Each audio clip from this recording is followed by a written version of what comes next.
నగరపాలక సంస్థ కార్యాలయంలో సోమవారం నిర్వహించిన ప్రజా ఫిర్యాదుల పరిష్కార వేదికకు 33 వినతులు వచ్చాయని కమిషనర్ శారదాదేవి తెలిపారు. సోమవారం తిరుపతి నగరపాలక సంస్థ కార్యాలయంలో డైలీ వర్క్ కమిషనర్ ప్రజా ఫిర్యాదుల పరిష్కార వేదిక కార్యక్రమాన్ని నిర్వహించారు. ఈ కార్యక్రమంలో కార్యాలయానికి నేరుగా వచ్చి 33 మంది వినతులు సమర్పించి తమ సమస్యలు తెలిపారు. కాగా శ్రీనగర్ కాలనీలో మా ఇంటి పక్కన వారు సెట్ బ్యాక్ వదలకుండా నిర్మాణం చేపట్టడంతో ఇబ్బందిగా ఉంది, పరిశీలించాలని,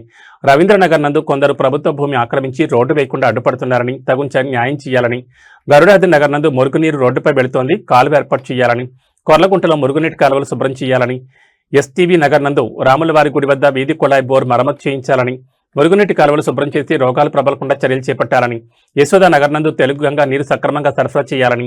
ఎంఆర్పల్లి వైకుంఠపురం మార్కెట్లను మార్చొద్దని, గోపాలరాజ్ కాలనీ, జయశంకర్ కాలనీలో త్రాగునీటి కలుషితమవుతుంది, అరికట్టాలని, లీలామహల్ సమీపం PS4 వెనుక అక్రమ నిర్మాణాలను అరికట్టాలని, ఎస్ఎల్వి నగర్ నందు ఆక్రమణకు గురవుతున్న ప్రాంతాన్ని పరిశీలించి తగు చర్యలు చేపట్టాలని కోరారు. ఈ కార్యక్రమంలో deputy commissioner Amaraiah, superintendent engineer Shyam Sundar, health officer doctor Yuva Anvesh, municipal engineer Gomathi, revenue officer Sethumadhav, Ravi, డిఈలు ACP Parvathi, Priya, surveyor Guruvareddy, horticulture officer Harikrishna, fire officer Srinivasulu, manager Haseem, sanitary సూపర్వైజర్లు చెంచయ్య, సుమతి తదితరులు పాల్గొన్నారు.